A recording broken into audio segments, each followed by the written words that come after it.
So how many years altogether did you live in the U.S.? That's almost 19 years. 19 years. Yes, I have a wife, kids. I have one daughter is 4 years and one boy is 4 months old. I left over there.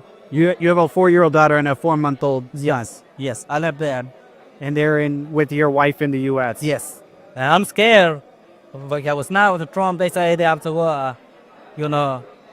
go with a criminal, but we're not a criminal. But you have a trespassing conviction? Yes, but to me it's not like that. About To you, it's not as serious a crime. yes, I'm not. So what now? Where do you go, Fidel? Now I have to go with my mom and my dad. They live here. Yeah, Are you going to try to stay here? Or do you think you'll go back? I have to go back for sure. You'll find a way back. Yes. You may soon see protesters near Trump Tower in downtown Chicago. This is a counter-inauguration protest that's been rescheduled for today after we saw that bitter cold temperature earlier this week. Our Asal Razai is live for us this morning. And Asal, they're speaking out against 2 of President Trump's policies. Yeah, Marissa, that's right. And it's being called the March on Trump Tower. Protesters plan to call for a stop to deportations and weapons to Israel. It's all being planned by the People's March for Justice, a coalition of more than 60 organizations. They plan to focus on immediate aid for Gaza. They also plan to speak out against building walls and closing borders to refugees. It comes after President Trump signed an executive order this week suspending refugee admissions in the U.S. We know just yesterday the government started using military aircrafts to deport migrants. It's all part of the promises President Trump made in his campaign with plans to heavily crack down on immigration. It's something protesters here in Chicago plan to rally against today, starting at noon at Water Tower Park. Live in the newsroom, I'm Asal Razai, CBS News Chicago. We'll be following. Asal, thank you so much. President Trump's plan for a nationwide deportation crackdown is playing out, with the White House lauding its success after nearly 1,000 arrests in one day. Here in the city, immigration advocates are scrambling to offer legal advice and emotional support to people who now say they are terrified of being deported. From Denver to Chicago to Newark, immigration officials say ICE agents made 956 arrests on Sunday alone. And while New York City immigration officials say they've seen no significant uptick in ICE enforcement here, that does little to quiet fears. We're scared. We feel as though we're not safe. We don't know what's going to happen. There's panic, there's chaos. 33-year-old Sarahi Marquez has lived on Staten Island since she was 6 years old. She's a DACA recipient from Mexico whose family owns 2 businesses that employ 20 people, mostly immigrants. I don't know if I myself would be deported, if all my staff would be deported. We don't know. We're scared, we're nervous, but I'm here to show you guys that I'm an immigrant and I'm here and I'm trying to follow all the rules. Within days of taking office, President Trump signed an executive order reversing the constitutionally protected right of birthright citizenship, deployed ICE agents across the country to carry out his campaign promise of mass deportations, and opened the door for ICE agents to conduct raids at previously protected places like schools and houses of worship.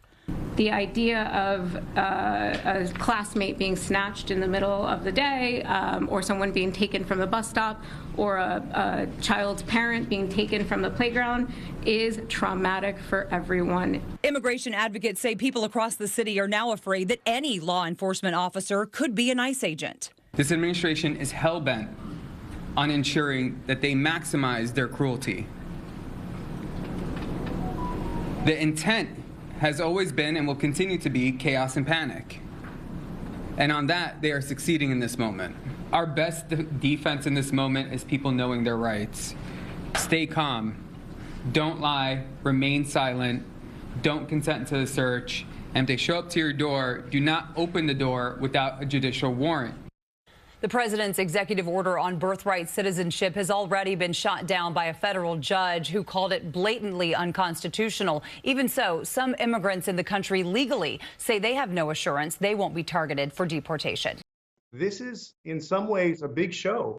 That's how Texas Democrat Representative Joaquin Castro sums up the nationwide immigration roundup. I think that people generally agree if you have a convicted felon they should be deported. On that, there is bipartisan agreement, If they are indeed criminals, yeah, they're going to be shipped back to their country of origin. including how that's done. Look, everybody should be treated with dignity. Everybody should be treated the right way. But it's the scope and speed that's concerning. What Donald Trump is doing now is that he's causing chaos rather than addressing those things. They're going after people who are law-abiding, who are holding down jobs, who may have been here for a decade or 2 decades.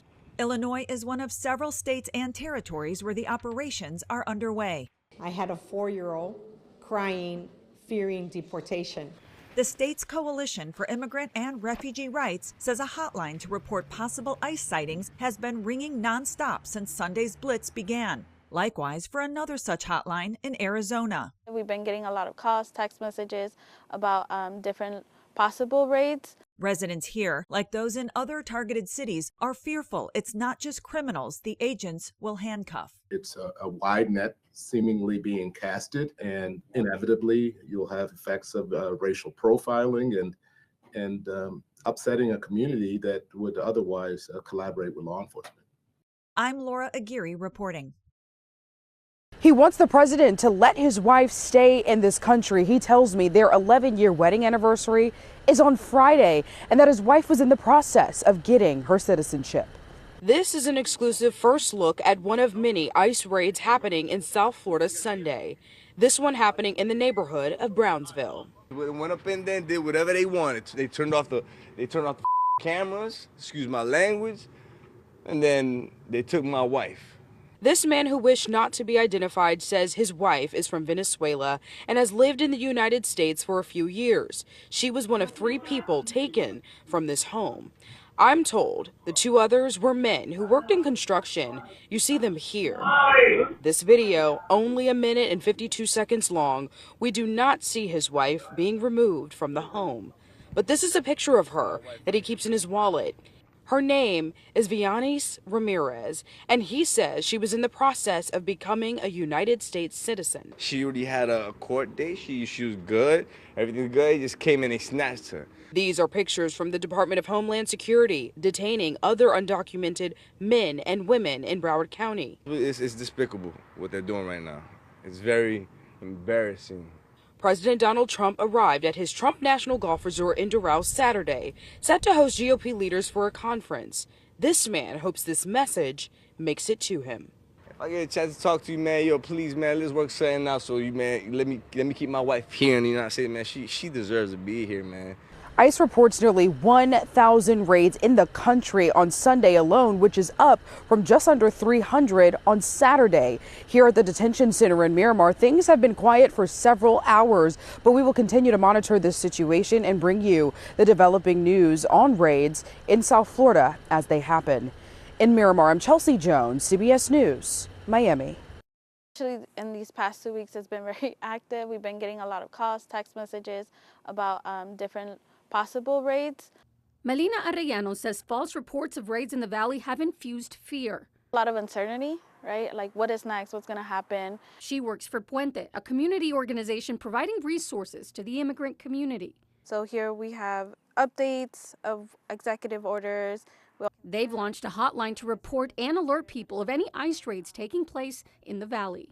They call in, report if they see any ICE ratings in their communities, and really to spread out the word so our community is safe. Make sure a lot of our community does not get deported, so just keeping them safe is our #1 priority. Just moments after being sworn in, President Trump vowed to carry out the mass deportations he promised during the campaign. The worst part is that we don't know who they're going to detain. We are all at risk, regardless if we are criminals or not. This woman, who's lived in the U.S. nearly 30 years without documentation, says she's changed up her routine this week. Like today, I wanted to go to the store, but now I'm not going to go out anymore because I don't want to go out anymore. What options do we have, or what are we going to do about it, or how that's going to impact everyone? Karen Mireles is another Valley resident who says even though she's a citizen, she fears raids and threat of deportation.